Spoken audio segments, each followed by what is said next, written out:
X अक्ष, Z अक्ष और ये वाई अक्ष है। हम देख सकते हैं एक्स अक्ष, वाई अक्ष और ये जेड अक्ष है। यदि विद्युत क्षेत्र हमारा एक्स अक्ष की ओर हो, विद्युत क्षेत्र हमारा एक्स अक्ष की ओर हो, चुंबकीय क्षेत्र वाई अक्ष की ओर हो, तो विद्युत चुंबकीय तरंग जो है वो जेड अक्ष की ओर होगा। विद्युत क्षेत्र यदि एक्स अक्ष की ओर हो, चुंबकीय क्षेत्र वाई अक्ष की ओर हो, तो विद्युत चुंबकीय तरंग जेड अक्ष की ओर होगा। और विद्युत चुंबकीय तरंग की जो संचरण की प्रक्रिया है, जो संचरण की शैली है, वो कुछ इस तरह से है। हम देख सकते हैं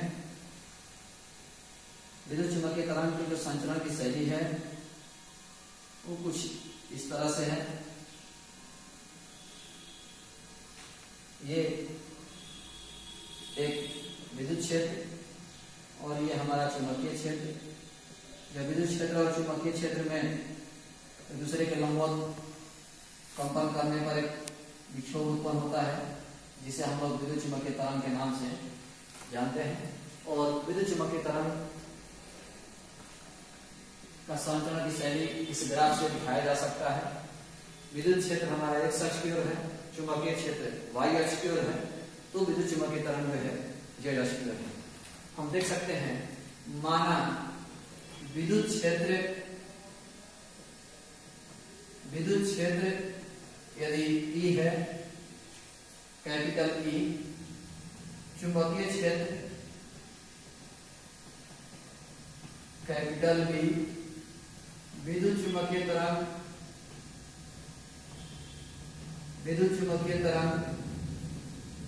कैपिटल P। विद्युत क्षेत्र हमारा कैपिटल E है, चुंबकीय क्षेत्र कैपिटल B है और विद्युत चुंबकीय तरंग जो है हमारा कैपिटल P है। तो हम देख सकते हैं कि विद्युत क्षेत्र एक्स अक्ष की ओर है, चुंबकीय क्षेत्र वाई अक्ष की ओर है और विद्युत चुंबकीय तरंग जो है जेड अक्ष की ओर है।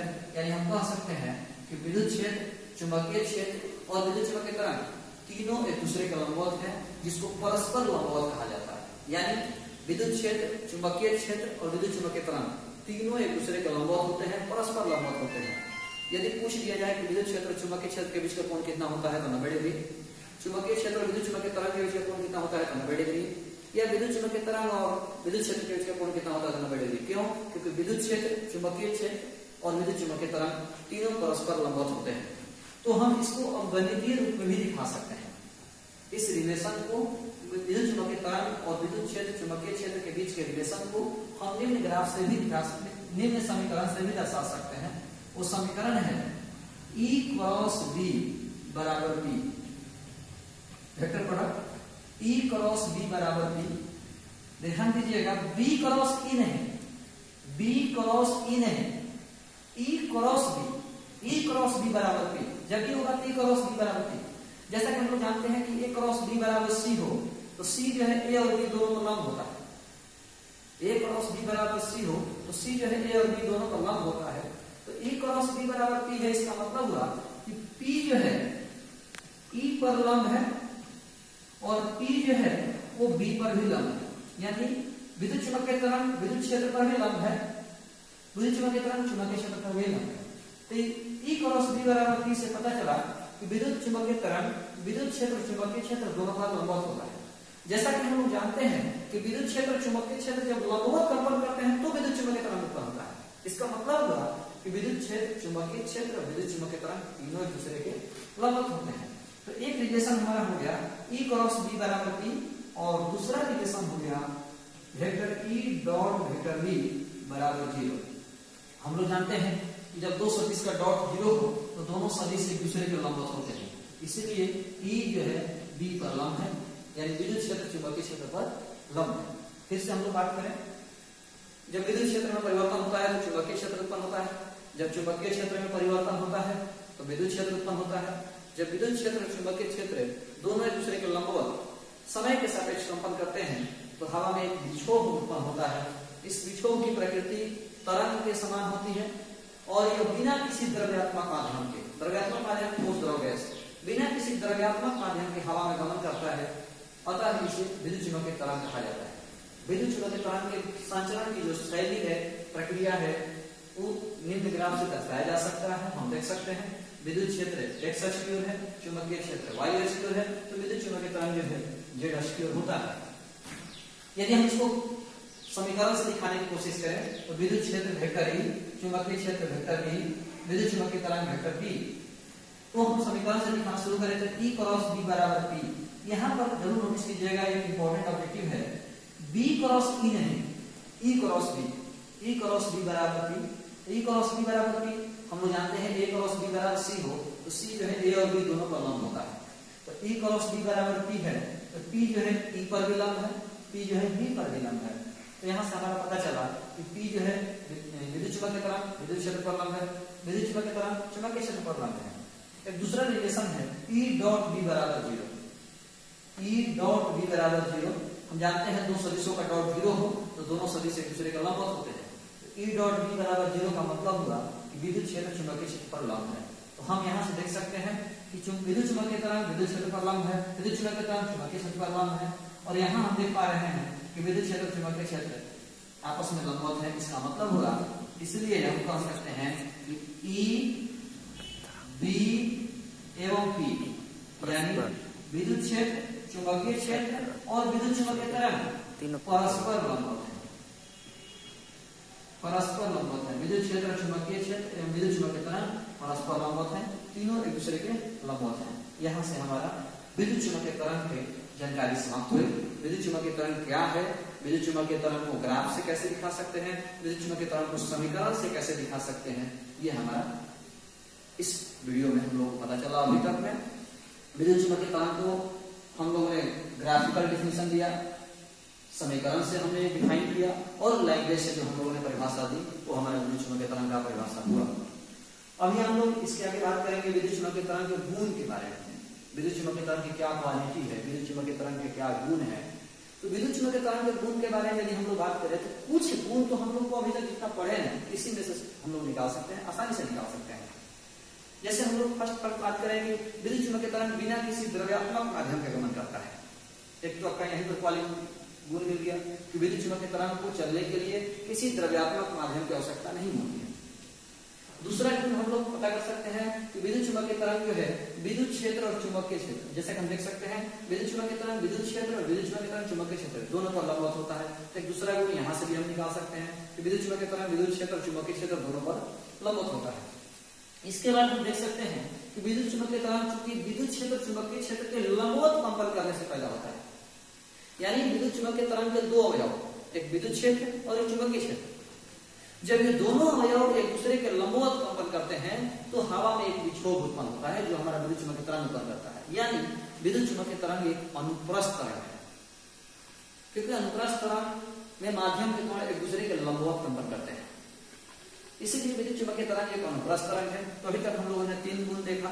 विद्युत चुंबकीय तरंग एक अनुप्रस्थ तरंग है, विद्युत चुंबकीय तरंग बिना किसी द्रव्यात्मक माध्यम के गमन करता है, विद्युत चुंबकीय तरंग विद्युत क्षेत्र चुंबकीय क्षेत्र दूसरे के लंबवत होता है, विद्युत चुंबकीय तरंग निर्वात में गमन करता है, विद्युत चुंबकीय तरंग निर्वात में गमन करता है, और निर्वात में इसकी वेग सबसे अधिक 3 × 10⁸ मीटर प्रति सेकंड होती है। विद्युत चुंबकीय तरंग का जो वेग निर्वात में सबसे अधिक 3 × 10⁸ मीटर पर सेकंड होता है। यदि प्रश्न पूछता है निर्वात विद्युत चुंबकीय तरंग की चाल कितनी होती है, या विद्युत चुंबकीय तरंग की चाल कितनी होती है, या विद्युत चुंबकीय तरंग की चाल महत्तम कितनी होती है, तो 3 × 10⁸ मीटर पर सेकंड। तो विद्युत चुंबकीय तरंग एक अनुप्रस्थ तरंग है। विद्युत चुंबकीय तरंग विद्युत क्षेत्र चुंबकीय क्षेत्र दोनों के दूसरे के लंबवत होता है। विद्युत चुंबकीय तरंग बिना किसी द्रव्यात्मक माध्यम में गमन करता है। विद्युत चुंबकीय तरंग की चाल निर्वात में 3 × 10⁸ मीटर पर सेकंड होती है। विद्युत चुंबकीय तरंग विद्युत क्षेत्र और चुंबकीय क्षेत्र, विद्युत क्षेत्र और चुंबकीय क्षेत्र के परिमाण, विद्युत क्षेत्र चुंबकीय क्षेत्र के परिमाण का जो अनुपात है, जो रेशियो है, वो विद्युत चुंबकीय तरंग की चाल के बराबर होता है। विद्युत क्षेत्र चुंबकीय क्षेत्र के परिमाण का जो अनुपात है वो विद्युत चुंबकीय तरंग के चाल के बराबर होता है, c के बराबर होता है। यहाँ से 2-3 ऑब्जेक्टिव बहुत ही बेहतरीन निकल के आते हैं। एक ऑब्जेक्टिव का ये हो जाएगा कि विद्युत क्षेत्र चुंबकीय क्षेत्र का जो अनुपात है वो 4 के बराबर होता है। E बटा B का जो मात्रक होगा, E बटा B का जो मात्रक होगा वो मीटर प्रति सेकंड होगा, क्योंकि ये चाल है। बीमा जो होगा वो LT इनवर्स होगा। एग्जाम में 2017 या 18 में आया भी था, लेकिन उसमें उल्टा कर दिया था, B बटा E पूछ दिया था। E बटा B का मात्रक होगा मीटर पर सेकंड, क्योंकि चाल है, तो B बटा E कर देंगे तो उल्टा हो जाएगा, मीटर इनवर्स सेकंड हो जाएगा। तो ध्यान रखिएगा E बटा B बराबर C और इसका मात्रक मीटर पर सेकंड, बीमा LT इनवर्स, और इसका जो वैल्यू होगा वो 3 × 10⁸ मीटर पर सेकंड होगा। विद्युत चुम्बकीय तरंग चूंकि तरंग है तो यह सभी प्रकाशीय घटनाओं को प्रदर्शित करता है, जैसे कि परावर्तन, अपवर्तन, व्यतिकरण, विवर्तन, ध्रुवण, ये सभी प्रकाशीय घटनाओं को प्रदर्शित करता है। विद्युत चुम्बकीय तरंग जो है सभी प्रकाशीय घटनाओं को प्रदर्शित करता है। जब किसी धातु की सतह पर विकिरण आपतित होता है तो उस पर दबाव डालता है। इसमें द्रव्यमान और संवेग दोनों होते हैं। विद्युत चुम्बकीय तरंग में द्रव्यमान भी है और संवेग भी है। हम लोग जानते हैं कि विद्युत प्रकाश कभी तरंग की तरफ तो कभी कण की तरफ व्यवहार करती है, इसीलिए इसमें संवेग भी है, वेग है, इसीलिए इसमें द्रव्यमान और संवेग, ऊर्जा और संवेग दोनों ही होते हैं। उजाला का विद्युत चुम्बकीय तरंग में ऊर्जा और संवेग दोनों होता है। विद्युत चुम्बकीय तरंग का एक और समीकरण है, यदि हम लोग बात करें विद्युत चुम्बकीय तरंग के चाल को हम लोग निम्न समीकरण से दिखा सकते हैं। C बराबर 1/√μ0 × ε0। C बराबर 1/√μ0 × ε0। और चूंकि आप लोग का ये फर्स्ट वीडियो है, आप लोग को अभी पता नहीं चलेगा कि μ0 और ε0 क्या है, क्योंकि ये चैप्टर 1-2 का टॉपिक है। चुंबक में मिलेगा चुंबकशीलता, शून्य की परम चुंबकशीलता है, और ε0 जो है शून्य की परम विद्युतशीलता है। तो इसके बारे में परम चुंबकशीलता और परम विद्युतशीलता क्या है नहीं पता, तो अभी हम लोग बस इतना ही जानेंगे। C बराबर 1/√μ0 × ε0। μ0 का जो मान होता है वो होता है 4π × 10⁻⁻7 हेनरी पर मीटर, और ε0 का जो मान है वो होता है 8.85 × 10⁻⁻12 newton inverse metre inverse two coulomb square. Newton inverse metre inverse two coulomb square. 8.85 × 10⁻12 newton inverse metre inverse two coulomb square. ऐसे हम लोग ε0 का जो मान है वो हम ऐसा भी लिख सकते हैं कि 1/4π × 9 × 10⁻9।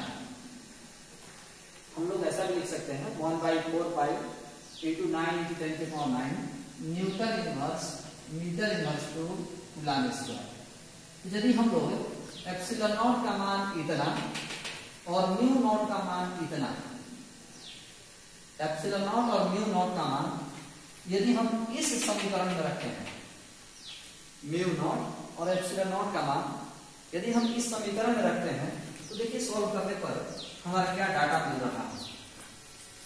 μ0 का मान 4π × 10⁻⁻7, ε0 का मान 1/4π × 9 × 10⁻9। यदि हम μ0 और ε0 का मान समीकरण में डालते हैं तो आप देखेंगे वैल्यू हमारा आ रहा है 4π × 10⁻⁻7 × 1/4π × 9 × 10⁻9। 4π से 4π कटेगा, C = 1/√10⁻9 जो है ऊपर जाएगा -9 होगा, और -7 पहले से है, -16 बटा में 9। C = 1/, ये आपका हो जाएगा 10⁻⁻8/3, 3 चल जाएगा ऊपर, तो 3 × 10⁻⁸ ऊपर जाएगा तो +1। आप देख सकते हैं ये हमारा प्रकाश का चाल, या कहें कि विद्युत चुम्बकीय तरंग का चाल हमारा प्राप्त हो गया। इसीलिए कहता है कि विद्युत चुम्बकीय तरंग के चाल का समीकरण है C बराबर 1/√μ0 × ε0। अब यहाँ पर एक बहुत ही बेहतरीन ऑब्जेक्टिव ये हमारा है कि 1/√μ0 into epsilon naught C equal to 1/√μ0 into epsilon naught का मात्रक और विमा क्या होगा, वैल्यू क्या होगा।